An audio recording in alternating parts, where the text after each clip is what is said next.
Hello everyone. We are here. We are continuing our hunt for Titan. And we are going to talk to Uoda Nun, and that's going to be silly.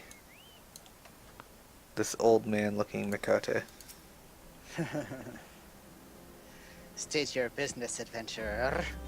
Snort. I'm not supposed to say that out loud. So this is the one Waistcoat sends me. I haven't the foggiest what he sees in you.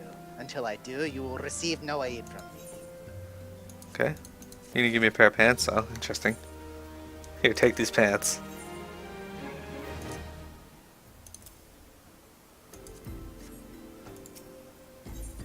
The Drake exception. Earrings that are not better, robe that is not better, and elegant citizen. Uod Nun is attempting to ignore you.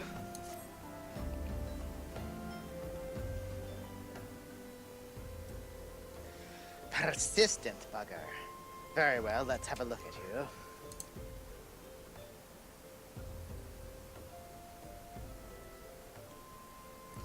You've seen your share of battle, there's no mistaking that. And you did manage to obtain that adamantoise egg. However, that was not more than a display of brute force and blind courage. The Nun I once fought also believed that his strength would save him. He was wrong, and now I am Nun. Many years ago, I joined the company of heroes to hone my skills instead of challenging my predecessor before I was ready. Even when I was young, I understood that victory goes to the patient, the cunning, the pragmatic. That is why I claimed my position, and it is why I still hold it. It is why I will not help an unproven whelp. The children of the sands do not offer aid to strangers. To do so is a sign of weakness. However, if you were recognized as a skilled hunter in your own right, it would be permissible to assist you. A child who wishes to become a hunter must collect the blood of 7 sundrakes.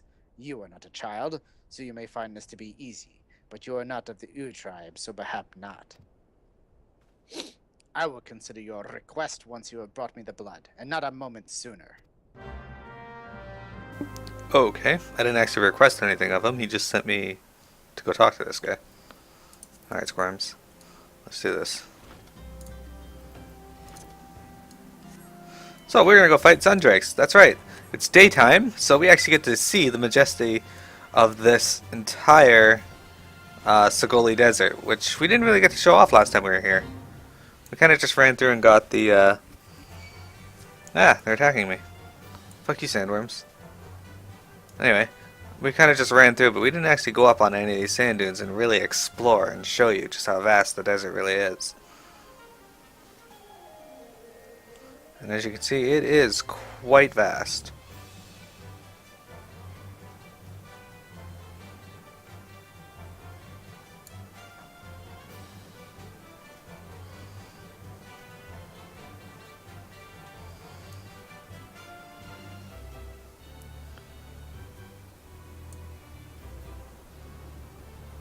Okay. We are heading all the way over to the far side, though, to hunt sundrakes. It's an interesting looking rig. I think they're digging for oil.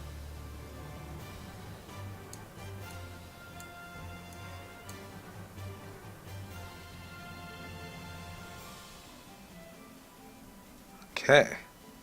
There's one.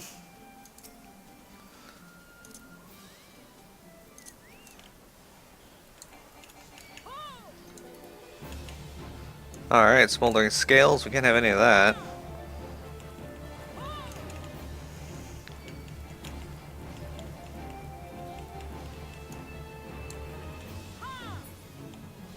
Alright, there's one. Only 6 more of these bastards to go.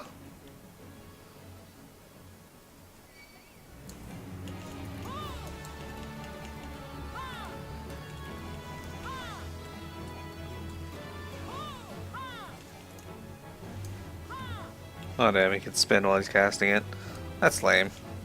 All smoldering scales does is make it so I do damage to myself when I get hit. Kind of like the blaze spikes or ice spikes in FF11 that every monster seems to cast. Water? What are you saying water for? The drilling for water?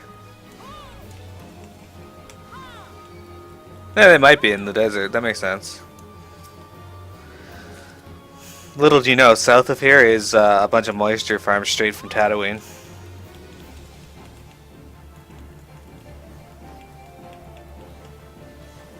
Oh wait, this is FF14, not FF12.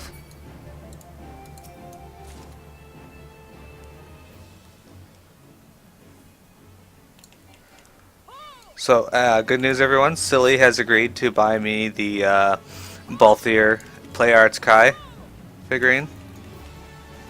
And the Venom one. And the Venom one. Yes. I'm not sure which one I'm more excited about because I love want Venom. Thing. I'm not actually getting these things. I just always say yes. Peanut, you have thing. You got slimes on the way. I have one slime on the way. Well, Silly said he'd order you another one eventually. Oh, eventually. You Yeah. still need to tell me what you want to do about the fact that you're having people come to your house and eat. Tell me what I you think order something. stuffed animals will be okay. Damn it, I hit the node before 600 GP.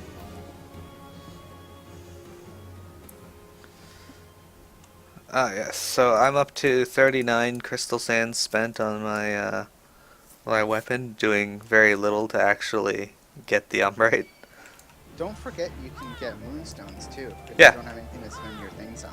I realized that That's this morning that's what I've been spending my seals on. because I was capping and I was like, huh. So I have 5 now. I need to go turn them in. Okay, there's all 7 of them. Now I'm not gonna run all the way back because that's a waste of This time. far. So I'm just going to teleport back, just across the desert, in this direction where these are.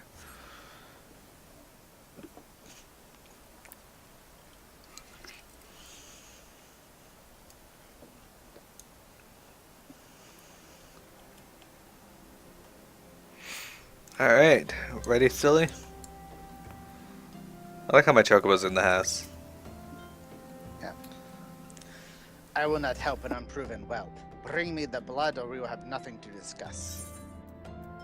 Drake blood, the bright frothy blood of a drake and scalekin. For some unknown reason, the humors will not coagulate. You are a hunter of beasts. This much I know now to be true. But Titan is no mere beast. If you mean to hunt a god, you must prove more to me. Excellent. The perfect prey.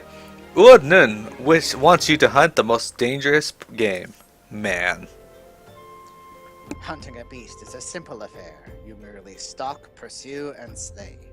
Hunting a beast man, however, is a far more complex endeavor. Across the desert to the east lies an Amalja encampment. There dwells a warrior renowned for both his strength and his guile. To even face this Amalja in battle, you must first find a way to lure him away from the encampment. This will be your test, to draw out and defeat the veteran.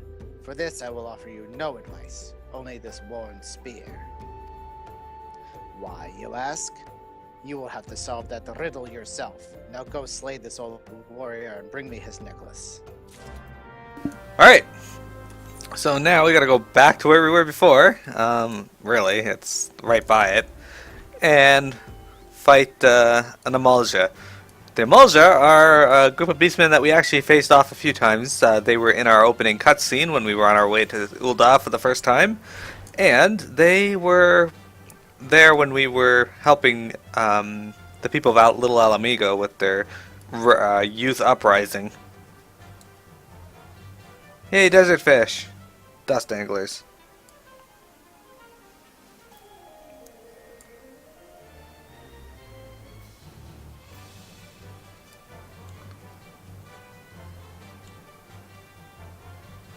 Alright. See that encampment just ahead?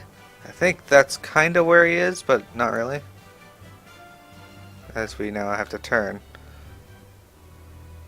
Fuck you, sandworms.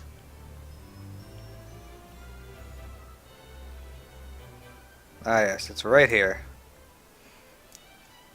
I'm thinking of the Fate boss that spawns over in that one.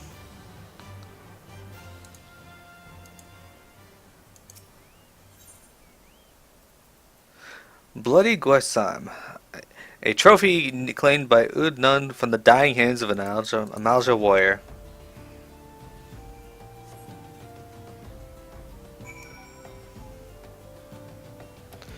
Okay.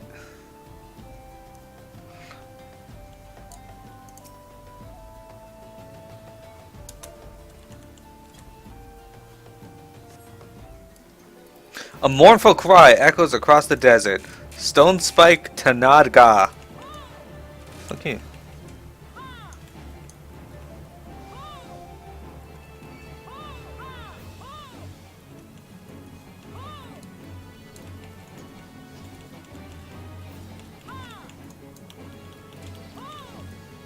Well, we wasted your round putting up in fire. Alright. I got his necklace. Time to teleport again, because once again I am lazy.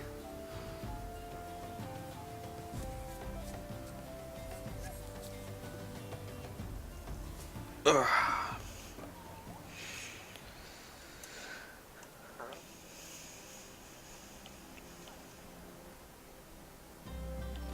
Alright, silly.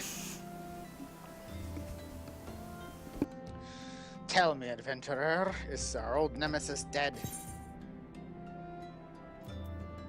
Crude necklace, a confusion of teeth, bones, and claws strung onto a piece of leather, supposedly from the pattern in which items are ordered. Other Amalja can glean the name and rank of the necklace wearer. 'Tis a fine necklace, as befits a veteran of countless battles. It will make an excellent trophy. The spear, it belonged to one of his brothers. I knew it when he spied it from afar. He would be unable to resist the venturing outside the encampment to see for himself. Did you discern my intent, or was it dumb luck, I wonder?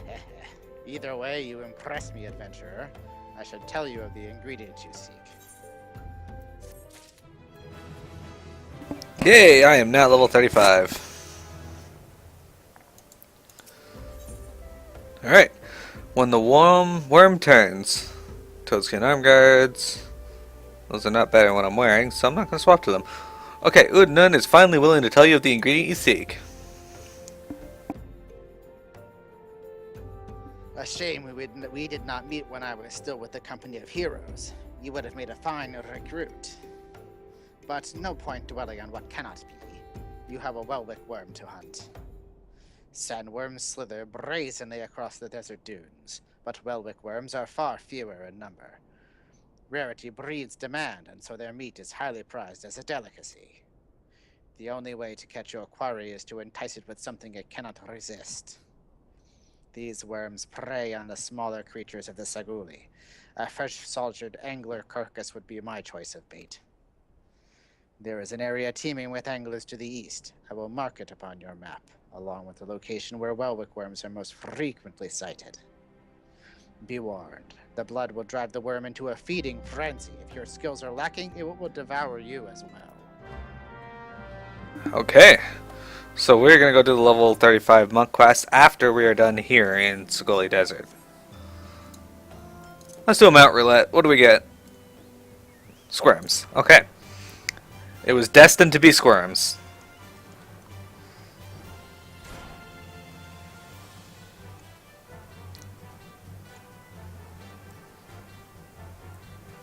What are you up to, Piamet?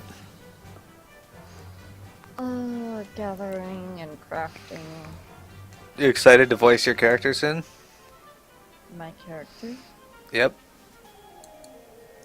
There's a character in the company of heroes that you get to voice. She's the prettiest of the bunch. Oh, you'll have to wait and see if you don't remember. Skip all those cutscenes. That's true. It's like Piamet seeing the game for the first time too. Yeah, I don't know what the company of heroes is.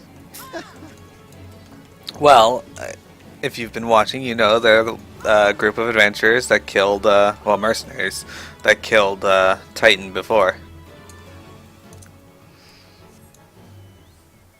Alright, so we're gonna head up here and get ourselves a Wellwick worm.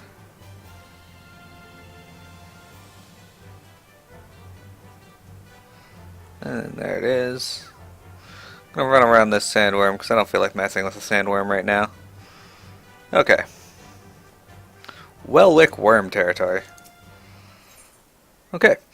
Rotting angler. A few more bells under the sun and this fish will turn ripe as a fairy apple. That's not good. Okay, now we're gonna go over here.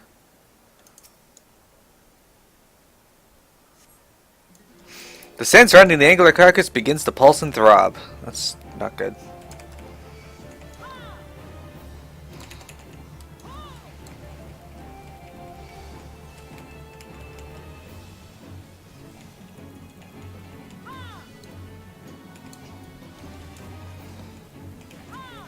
Yeah, full power strikes. And there's Squirms helping me out. Look at Squirms. He's just pecking away at it. Alright, we're gonna go return to Uodana. We're not too far away though, we'll just ride Squirms back. Speaking of Squirms, check this out. So if you go into your companion window, this here shows you, like, you can summon it from this window, you can withdraw him. He has 6 minutes left on his timer of how long he's gonna be back out with me. You can mount or dismount him, and then you can set him to follow you. He won't attack in this stance, or do anything but follow you. Which can be good if you need him to get out of AoEs quickly, if you're quick on the draw. Free stance, this allows the Chocobo to do whatever he wants. Or she. Defender stance. Basically, once you teach it how to be a tank, this will make it focus primarily on that. Healer stance, again, it's obvious, healing. And attacker stance, DPS. Now what does that mean? You got your skill trees here. Attack, healer, and attacker. Naturally, I want Squirms to be a healer. So, Squirms will learn Choco Region. He's gonna go follow after his, after the Chocobo Elder of Integrity and become a healer first. And you can also modify his appearance in this window. And current color. We will be changing Squirms' color, but at a later date. Alright, Oda Nun. You look well. Have you caught your quarry then? Alright, Wellwick worm meat. A large round slice of Wellwick worm meat. Your skills as a hunter rival those of our best. I applaud your success, Miro. The meat will need to be heavily smoked before I shipped it to Waistcoat. Worry not, you have my word that you will receive it in time for the banquet. You must be eager to obtain the third ingredient. I regret to say that I know not of its location. For the nonce, you should return to Costa del Sol and seek Waistcoat's counsel. But hold a moment. Since you will be meeting the captain again soon, there is something I would like you to deliver to him from me. Okay, when the worm turns, I get it. There and back again. A hobbit tale. Uod Nun would like you to deliver a gift to Waistcoat. The captain was always fond of this brandy wine. I would be grateful if you could deliver it on my behalf. I was a reckless, angry youth when I first joined the company, and he would have been well within his rights to cast me out. Everything I have I owe to his wisdom and generosity. Waistcoat was a firm yet fair teacher, an expert molder of men, and I suspect that this is still the case now. Please give him my regards, Miro. Alright, so we're going to return to Waistcoat after. We are going to go back to Ul'dah, I believe. And we're going to go to the Goldsmith Guild because we have a monk quest to pick up. Yes, the monk quest starts in the Goldsmith Guild. I don't know why, but that's just what they picked. Alright, we're going to teleport, Ethernet, Goldsmith Guild. Now, if I remember correctly, Silly, you voiced Vildergelt, or whatever the hell his name is. And Juba voiced Eric, but I'll voice Eric now. Insulted intelligence. Professor Eric seems to measure the aether of more ancient battles. Just the people I was hoping to see. I was a hairbreadth from setting out on my own. To look at you, yes, I dare say you appear to have been growing in brawn at the expense of brain. Right, well, let us measure some aether, shall we? And by we, I mean you. Oh. And the monk simpleton, of course. Though contrary to his nature, he has already set out for the destination I assigned him. Thinking perhaps that you are far too stupid to take, much less to understand, etheric readings? It is true, you are stupid. But the aether meter shall do all the work for you, and transmit the data back to me. As souls more, suited to action, the monk simpleton and yourself need only carry the device to on your person and set about beating on things as you always do. It shall capture data as you trudge about hither and yon.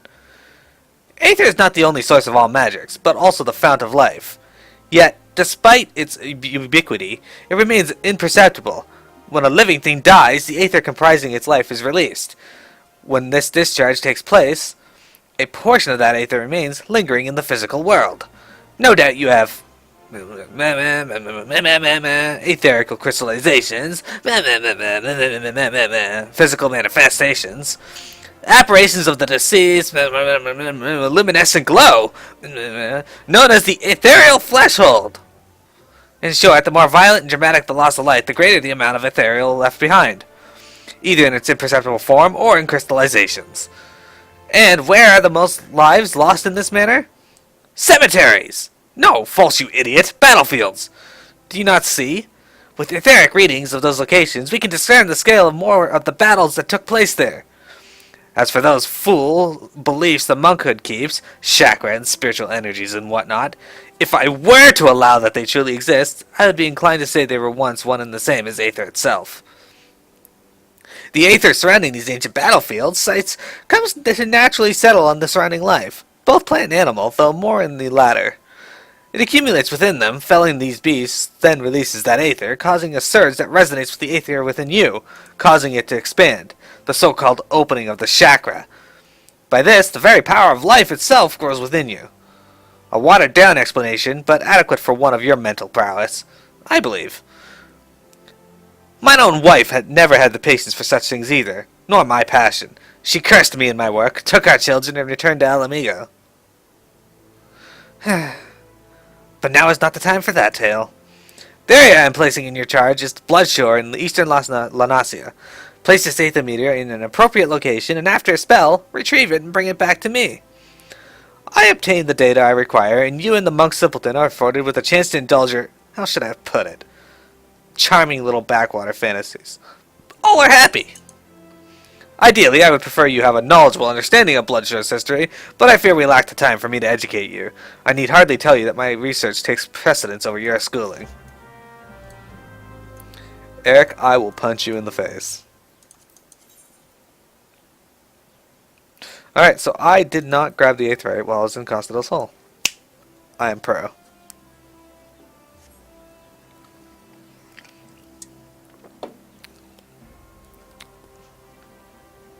Okay, so we're gonna grab the boat to Costa del Sol again from the Fisherman's Guild.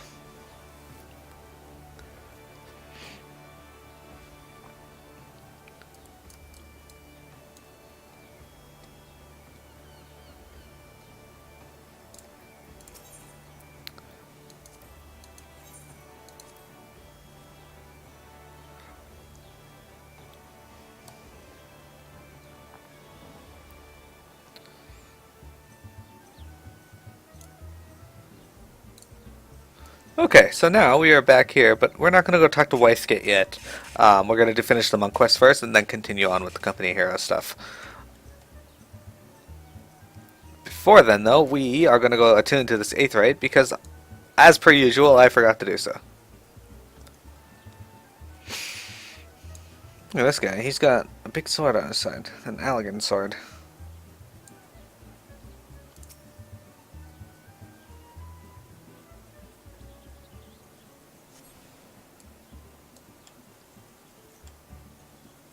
Okay, so now we're going up to Bloodshore. Oh, down to Bloodshore, actually. It's down here, right where I fought the Nyx, actually. So we don't actually have to go far. And from doing this quest, I get my favorite skill in the game, even above other skills. Seriously, this is an awesome skill.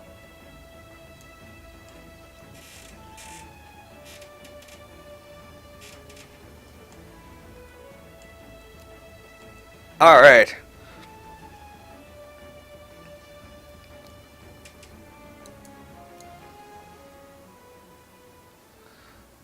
I don't remember this quest taking very long. It was more just a run out, put the aether meter, fight some things, go back and turn it in.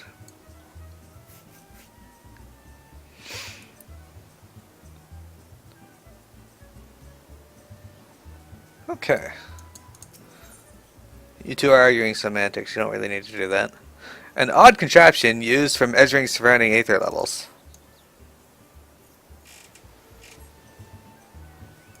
You sense a hostile presence. Aether-bound Orali.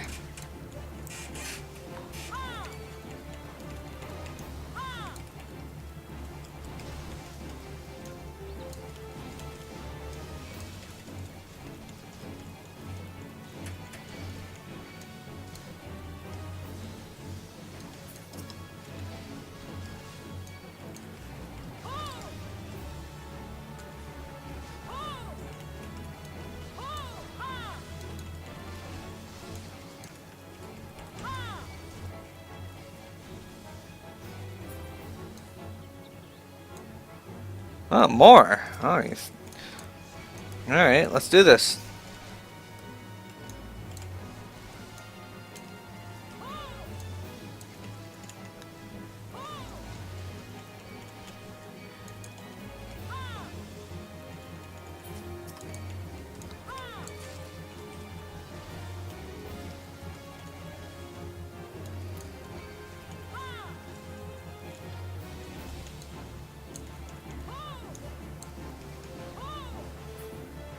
Okay.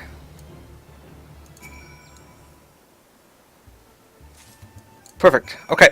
Let us go back to the Goldsmith Guild. Ulda.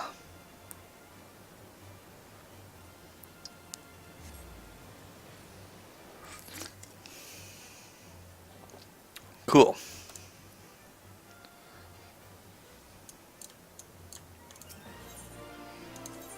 Going to the Goldsmith's Guild once again. I think that's the end of this quest.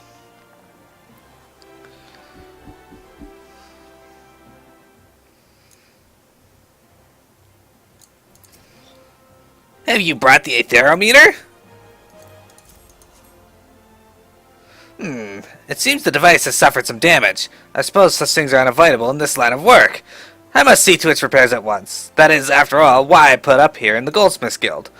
My aetherometer is no ordinary device. I came up with the elaborate design myself, had the finest engineers at Garland Ironworks draft the schematics, and then commissioned the most talented goldsmiths to fabricate it. Vidagelt delivered the results of his outing not long ago. I must insist that you take your leave of me now. There's a wealth of data for me to analyze, and I fear that simply having you nearby will somehow affect the processing power of my brain. Repairing the aetherometer and determining which locations to next investigate will require some time. Why don't you go train those muscles of yours, or whatever you do in my absence? Quest complete.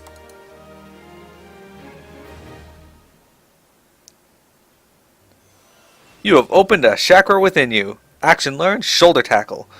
Alright. Now. There we go.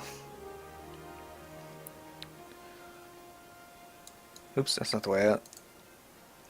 Alright, back to Vicekit. Now, I'm pretty sure I can teleport across the soul. Yes, haha, I can do it now. Victory to me.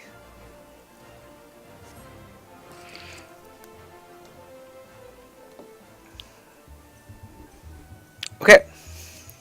So the company of heroes should be satisfied now. We got them an egg. We got them the meat. We got them the meat and the meat substitute. Well met, Mira. Landendel and Udonan both speak highly of you. What brings you here today?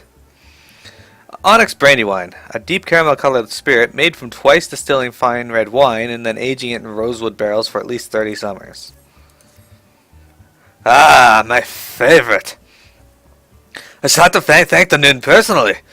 Now, you have but one ingredient left. Fortunately, you will not have to travel to Eldona at this time to obtain it. The things we do for cheese. Vicekit would like to tell you about the final ingredient needed for the banquet. Truth be told, I never intended for you to collect this last ingredient. Brave Lux, my old quartermaster, wished to bring it to Costa del Sol herself. However, not long ago she sent word that there was trouble at the long stop, and that the delivery would be delayed indefinitely. She told me nothing of the incident itself, but I fear the situation may be dire. Though I would like nothing more than to aid her myself, I have no choice but to turn you over and your allies. Make haste to Hidden Falls Dock and speak with Ozun Nazun. He will direct you to the Raincatcher Gully, where Bravelock says her people have made their home. Alright, so that's where we're gonna go. Yeah, we're gonna ride our behemoth there. Oh, and that's another thing, we get to see a little more of this area, as we haven't traveled past the beach. You get to actually see the beautiful design of this general area. It's pretty cool. Okay, we gotta get the Choco Keep. Nothing, alright. Mount Roulette again. Oh, back to the behemoth. Okay. But look at that. Rock formations, blood shore, the shining gold orange crystal in the distance.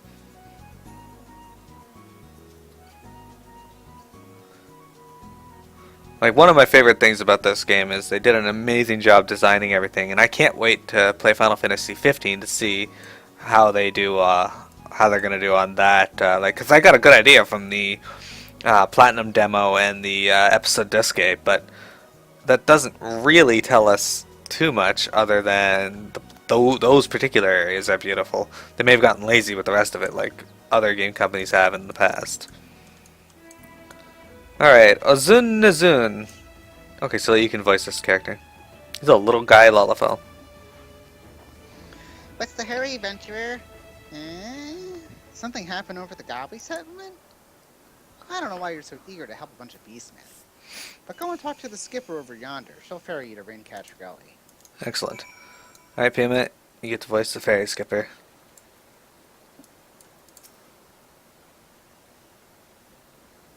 We're going to Raincatcher Gully. Are you coming along? Yeah, alright. 40 gil. So, this is Raincatcher Gully. It's a really nice looking area. Look at that. Ritzgilt. Alright. Oh, here's the ninja area.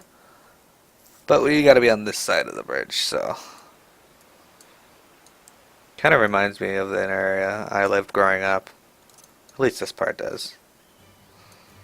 Alright, hello Squirms. We're gonna head over and deal with the things we do for cheese.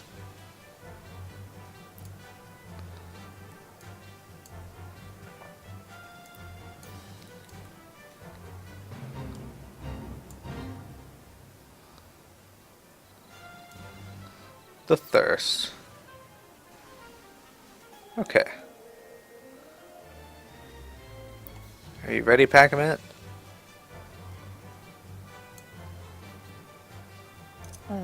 Yeah, sure. You get to voice Brayflux! Alright.